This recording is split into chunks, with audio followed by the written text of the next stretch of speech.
Greetings everyone. Welcome to our channel Caliber Adda and today we will discuss some basic concepts of economics part 2. जैसा कि हम लोग ने पिछले lecture में देखा what is the difference between micro economics and macro economics, scarcity क्या है, चॉइस क्या है, डिसीजन मेकिंग क्या है, इन सारे कॉन्सेप्ट्स को हम लोग ने पिछले लेक्चर में कवर किया। आज हम लोग क्या पढ़ेंगे? आज हम लोग पढ़ेंगे what are the different kinds of activities और स्टैंडर्ड ब्रांचेस क्या है मॉडर्न इकोनॉमिक्स की। ये सारे कॉन्सेप्ट्स हम लोग आज के लेक्चर में डिस्कस करेंगे। तो चलिए देखते हैं। जैसा कि आप लोग देख सकते हैं, activities are of two kinds. पहली होती हैं इकोनॉमिक एक्टिविटीज, दूसरी होती हैं non economic activities. Economic activities वो होती हैं जो हम लोग फाइनेंशियल बेनिफिट के लिए करते हैं। इसका पर्पस क्या होता है? जिससे हम लोग को फाइनेंशियल बेनिफिट्स मिले।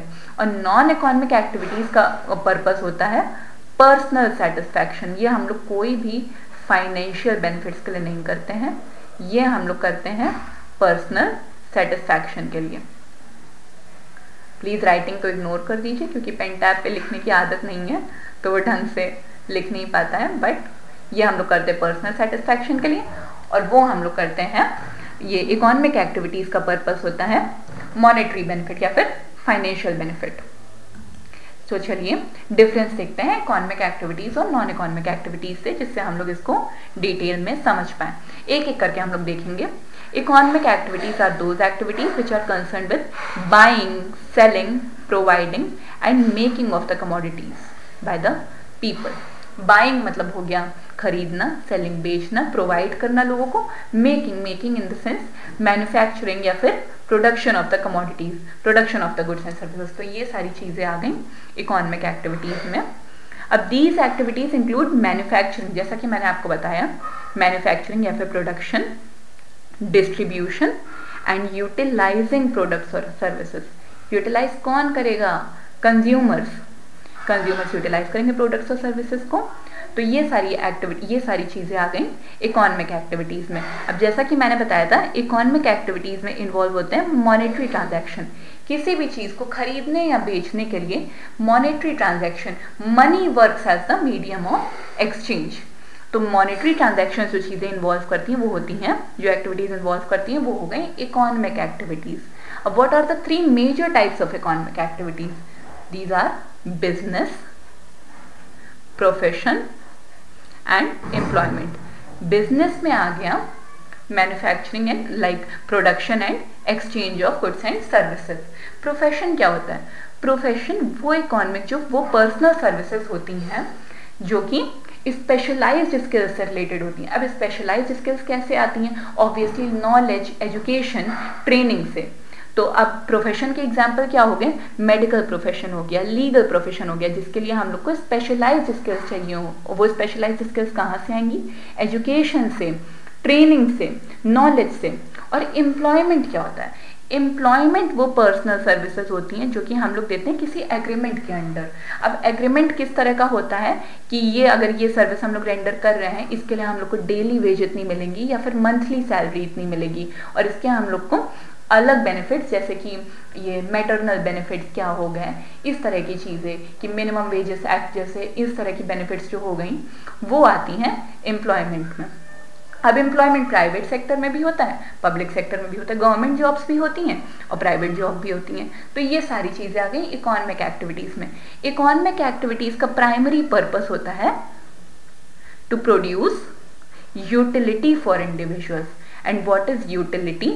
Utility is the want satisfying power of the commodity.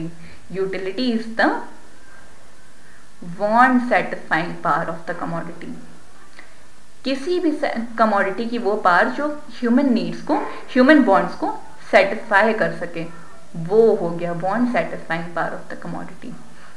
अब वांट सेटिस्फाइड जो कमोडिटी कर रही है उसके लिए हम लोग को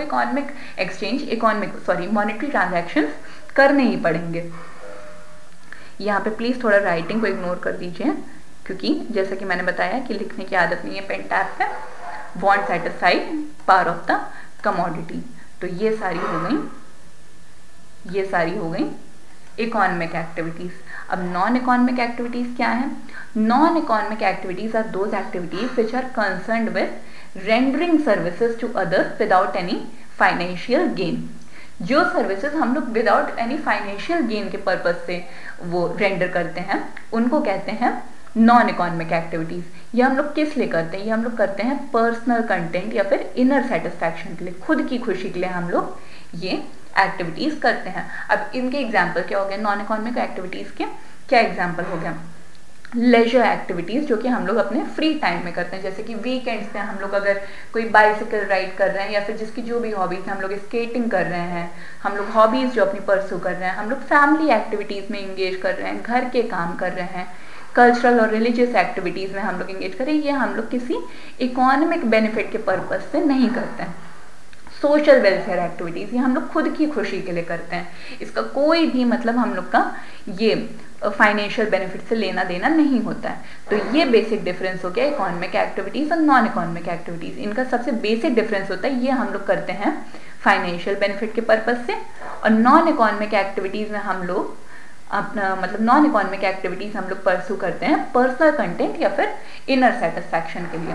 अब आगे देखते हैं standard branches of modern economics. जैसा कि मैंने कहा था पहले ही, standard branches of modern economics, there are 2 standard branches of modern economics. पहली हो गई पॉजिटिव इकोनॉमिक्स, दूसरी हो गई नॉर्मेटिव इकोनॉमिक्स। अब पॉजिटिव इकोनॉमिक्स में क्या डिफरेंस करते हैं?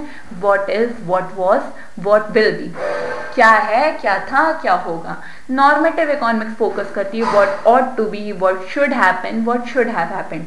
तो चलिए इसको हम लोग थोड़ा सा डिटेल में देखते हैं दोनों के डिफरेंस के बेसिस पे। Positive economics, it deals with how the economic problems are actually solve. Economic problems actually कैसे सॉल्व हो रही हैं, आरबीआई ने कौन कौन से स्टेप्स लिए, एक्चुअली कौन से। अब जैसे उसने सीआरआर बढ़ाया या फिर कम किया, कैश रिजर्व रेशियो बढ़ाया या फिर कम किया, या फिर जितने भी आरबीआई के स्टेप्स हो गए, कुछ भी हो गया। अब जैसे कि bank rate, repo rate, reverse repo rate, ये सारी चीजें, जो भी चीजें हैं, मतलब कि जैसे भी इकोनॉमिक प्रॉब्लम सॉल्व की जा रही है जिसको हम लोग वेरीफाई कर सकें, वो सारे एग्जाम्पल हो गए पॉजिटिव इकोनॉमिक्स के, which are verifiable for truth. ये फैक्ट्स और फिगर्स के बेस्ड होते हैं, इसलिए ये सजेस्टिव नहीं होता है नेचर में। अब एग्जाम्पल हम लोग देख सकते हैं, अगर हम लोग कहें इंडिया की पॉपुलेशन चाइना से ज्यादा है, तो ये स्टेटमेंट गलत है, लेकिन ये स्टेटमेंट है पॉजिटिव इकोनॉमिक्स का। अब क्यों ये स्टेटमेंट है पॉजिटिव इकोनॉमिक्स का? कि इंडिया की चाइना से पॉपुलेशन तो कम है, लेकिन ये चीज हम लोग वेरीफाई कर सकते हैं क्योंकि ये फैक्ट्स और फिगर्स के बेस पे ये बेस्ड है।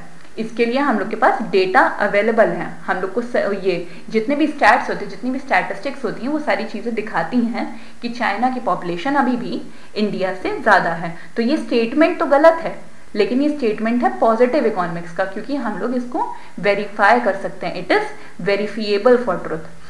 पॉजिटिव इकोनॉमिक्स में जो स्टेटमेंट होते हैं वो कोई वैल्यू जजमेंट नहीं देते हैं, न्यूट्रल रहते हैं इसमें। अगर हम लोग अगर हम लोग एग्जाम्पल देखें पॉजिटिव इकोनॉमिक्स के, तो हो गया prices in Indian economy are constantly rising. अब हम लोग जितने भी स्टैट्स होते हैं या फिर जितने भी फैक्ट्स फिगर्स होते हैं, वो सब दिखा देंगे कि इंडियन इकोनॉमी में प्राइजेस बढ़ रहे हैं या नहीं बढ़ रहे हैं, इन्फ्लेशनरी सिचुएशन है, डिफ्लेशनरी सिचुएशन है। पॉजिटिव इकोनॉमिक्स के जरूरी नहीं है स्टेटमेंट सही ही हूँ, सच ही हूँ, लेकिन इन सारे स्टेटमेंट को, लोग को बता दें, सॉरी, इन सारे स्टेटमेंट्स को वेरीफाई किया जा सकता है ट्रुथ के लिए कि ये सच है या नहीं है। नॉर्मेटिव इकोनॉमिक्स क्या होता है? नॉर्मेटिव इकोनॉमिक्स डील करता है व्हाट ऑट टू बी और how the economic problems should be solved. क्या होना चाहिए या फिर इकोनॉमिक प्रॉब्लम्स कैसे सॉल्व होनी चाहिए, how the economic problems should be solved. These are not verifiable for truth. क्यों वेरीफिएबल नहीं होते हैं? क्योंकि ये फैक्ट्स और फिगर्स पे बेस्ड नहीं होते हैं, ये बेस्ड होते हैं इंडिविजुअल ओपिनियन में और इंडिविजुअल ओपिनियन पर, इसलिए ये सजेस्टिव होते हैं नेचर में। अब जैसे अगर मैं सजेस्ट करूं, मैं अपने पर्सनल सजेशन दूं कि सीआरआर इतना नहीं बढ़ना चाहिए था, या फिर रिवर्स या फिर ये रेपो रेट आज भी बहुत मतलब आज ज़्यादा है, अभी इतना नहीं होना चाहिए था, आरबीआई को थोड़ा सा अपनी पॉलिसीज़ में चेंज लाना चाहिए, ये करना चाहिए, वो करना चाहिए, इन्फ्लेशनरी सिचुएशन को डील करने के लिए ये सारी चीज़ें होनी चाहिए, प्राइजेस बढ़ने चाहिए, कम होने चाहिए, या फिर जो भी चीज़ें हैं जो हम लोग वैल्यू जजमेंट देते हैं, ये होना चाहिए, ये नहीं होना चाहिए, ऐसे प्रॉब्लम सॉल्व होनी चाहिए, वैसे प्रॉब्लम सॉल्व होनी चाहिए, ये सारी चीज़ें आती हैं नॉर्मेटिव इकोनॉमिक्स में। एग्जाम्पल देख लेते हैं। India should take steps to control rising prices, कि जैसे हम लोग बोलते नहीं है कि हाँ बैंक को ये सारी चीज़ें करनी चाहिए, इतना इंटरेस्ट बढ़ा देना चाहिए, इन्फ्लेशनरी सिचुएशन है तो CRR बढ़ाना चाहिए, डिफ्लेशनरी सिचुएशन है कम करना चाहिए, या इतना भी नहीं बढ़ाना चाहिए था। जितने भी ये क्वांटिटेटिव इंस्ट्रूमेंट्स और क्वांटिटेटिव इंस्ट्रूमेंट्स और क्वालिटेटिव इंस्ट्रूमेंट्स होते हैं RBI के, ये सब हम लोग जनरल पब्लिक की तरह डिस्कस करते हैं। अब क्वांटिटेटिव इंस्ट्रूमेंट्स या क्वालिटेटिव इंस्ट्रूमेंट्स क्या होते हैं, ये आगे के लेक्चर्स में हम लोग कवर करेंगे। RBI के ये बैंकिंग का पार्ट है, ये सारी चीज़ें हम लोग आगे के लेक्चर्स में कवर करेंगे। तो आज के लिए इतना, ये सारी चीज़ें थी कि पॉजिटिव इकोनॉमिक्स क्या है, नॉर्मेटिव इकोनॉमिक्स क्या है, इकोनॉमिक एक्टिविटीज़ क्या होती हैं, नॉन इकोनॉमिक एक्टिविटीज़ क्या होती हैं। राइटिंग को प्लीज़ इग्नोर कर दीजिएगा क्योंकि ये पेन टैप वगैरह पे लिखने की अभी आदत नहीं है, धीरे धीरे पड़ जाएगी।